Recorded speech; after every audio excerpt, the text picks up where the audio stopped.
কপালে থাকলে এভাবেই আসে। দেখুন লোকটি খালের মাঝখান দিয়ে বোটটা নিয়ে যাচ্ছিল আর চারিদিক থেকে মাছগুলো লাফিয়ে লাফিয়ে এই লোকটার বোটটা লোড হচ্ছে। দেখুন কি চমৎকার দৃশ্য। দেখুন লোকটা জাস্ট বসে আছে, মানে ভাগ্য কতটা ভালো। দেখুন নৌকাতে অটোমেটিক মাছ লোড হচ্ছে।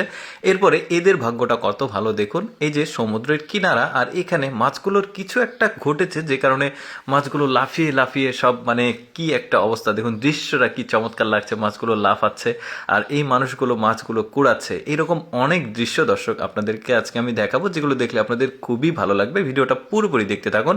যেমন এই লোকটা দেখুন নদীর ধারে প্রচুর পরিমাণে মাছ ধারে এসে জমা হয়েছে। লোকটা জাস্ট নেট দিল আর দেখুন নেটের মধ্যে কত মাছ। সৃষ্টিকর্তার কতই না চমৎকার নিয়ামত। দেখুন এই যে দেখুন এত অল্প সময়ে ভাগ্যটা কত ভালো এই লোকটার। তারপরে দেখুন এই ব্রিজের নিচে এত পরিমাণ মাছ, কেউ ধরেনি মাছগুলো, ধরার কেউ নাই।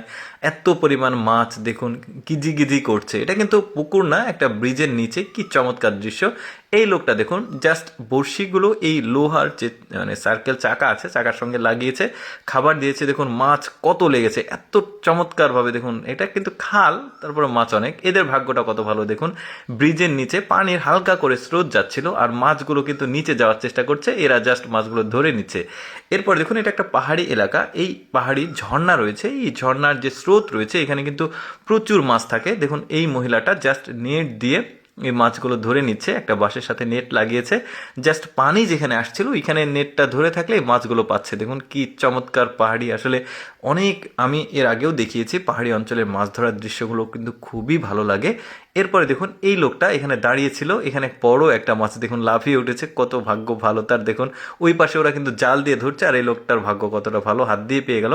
তারপর দেখুন ওই পাশে লোকজন জাল দিয়ে মাছ ধরছে বেশি পানিতে, আর এই লোকটা জাস্ট এখানে একটু কাদা আছে, এই কাদার মধ্যে বিশাল একটা মাছ পেয়েছে। পেছনের লোকটা তো অবাক যে এত কষ্ট করে মাছ ধরছে আর এই লোকটা আরামেই মাছটা পেয়ে গেল। তারপরে দেখুন এই লোকটা ঢিল দিয়ে মাছ মারছে, অর্থাৎ এখানে মানে নদীর একটা কিনারা, মাছগুলো হঠাৎ করে ধারে এসেছে। এই লোকটা ঢিল দিয়ে মাছ ধরার চেষ্টা করছে কিন্তু সফল হতে পারছে না। দেখুন এখানেও দুইটা বড় বড় মাছ আছে, এখানেও মারবে কিন্তু মাছগুলো পেলো না। বাট এইখানে কাজে লাগবে কিন্তু। এই যে ঢিল মেরেছে, একটা মাছের মাথায় লেগেছে, এই মাছটা কিন্তু এখন ঘুরছে পাগলের মতো করে, এই যে এখন ধরে নিল। কি চমৎকার দৃশ্য দেখুন। মানে কপালে থাকলে আসলে এভাবে আসে বলে না, ওই রকম আর কি ব্যাপার। মাছটাও কিন্তু বড় সড়ো, দেখতেও ভালো লাগছে। তারপর আরেকটা দৃশ্য দেখায় আপনাদেরকে। দেখুন এই দুইটা জেলে নদীতে মাছ ধরতে এসেছে, কি বড় একটা মাছ পেয়েছে। দেখুন মানে ওই মাছটাকে দুইজন মিলে কন্ট্রোল করতে পারছে না, এত বড় মাছ। কি চমৎকার লাগছে দেখতে। এই লোকটার ভাগ্য দেখুন, সবাই জাল দিয়ে মাছ মারছে আর এখানে জাস্ট মাছটা দৌড়ে এসছে, লোকটা ধরে নিল। দর্শক কেমন লাগলো আজকের এই মাছ ধরা ভিডিওটি কমেন্ট করে জানাবেন। আর এইরকম ব্যতিক্রম ভিডিও প্রতিদিন দেখতে আমাদের লেটস গো ফেসবুক পেজটি ফলো রাখতে পারেন। ধন্যবাদ সবাইকে।